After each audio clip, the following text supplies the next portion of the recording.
Lead the way is becoming a theme for us at the Institute for Zen Leadership. So I thought I'd spend a few tips here talking about what that means.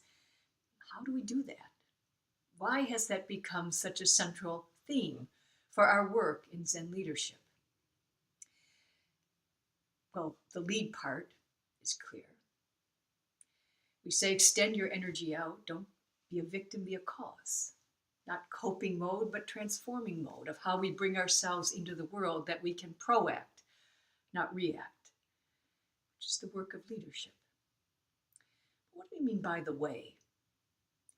The way has a very deep and long history in Zen, as you might imagine, and in Taoism, going back into ancient China. I have this little quote by Lao Tzu on my desk. It talks about the way. He says, if we learn, we gain in knowledge day by day. If we act according to the way, we lose day by day. We keep losing until we no longer possess anything to do. In non-action, we do everything. When I first read that years ago, I came across Lao Tzu in college. Those words thoroughly confused me. Or at least I thought I understood what they meant. I thought that somehow you'd get to this place where you could just sit on a mountaintop and do nothing. And many people have that image of Zen masters doing nothing.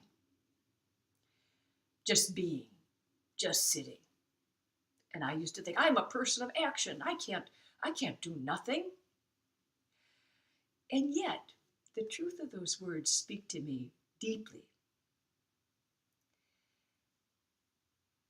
And even if the translation out of the Chinese is not perfect, I think the key that we can focus on is we keep losing until we no longer possess anything to do. To possess is to own, to have an eye that's hanging on to something. And so we say in Zen, drop your attachments. It sounds like some kind of philosophy, but it's actually much more practical and straightforward than that. Don't be stuck. And attachments don't have to be these general philosophical things. There's very practical ways to approach working with our attachments. Working with physical tension in the body, drop your tension. Working with personal limits that we come up against, drop your limits. We'll come back later to what that might mean or how we might do that. But let me just give the why first. Why is it worth dropping tension, moving beyond limits?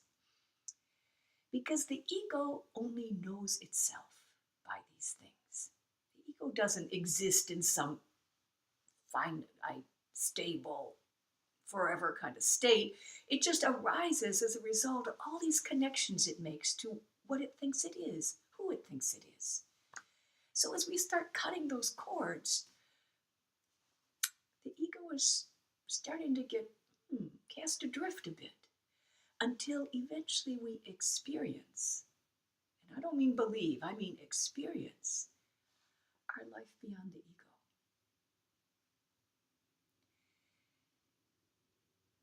When we experience we're not just an ego, we can flip things around. And rather than using the boundless resources of this universe to serve the ego can start serving the universe. So, if we go back to Lao Tzu, it says in non-action, we do everything. It's not that we do nothing.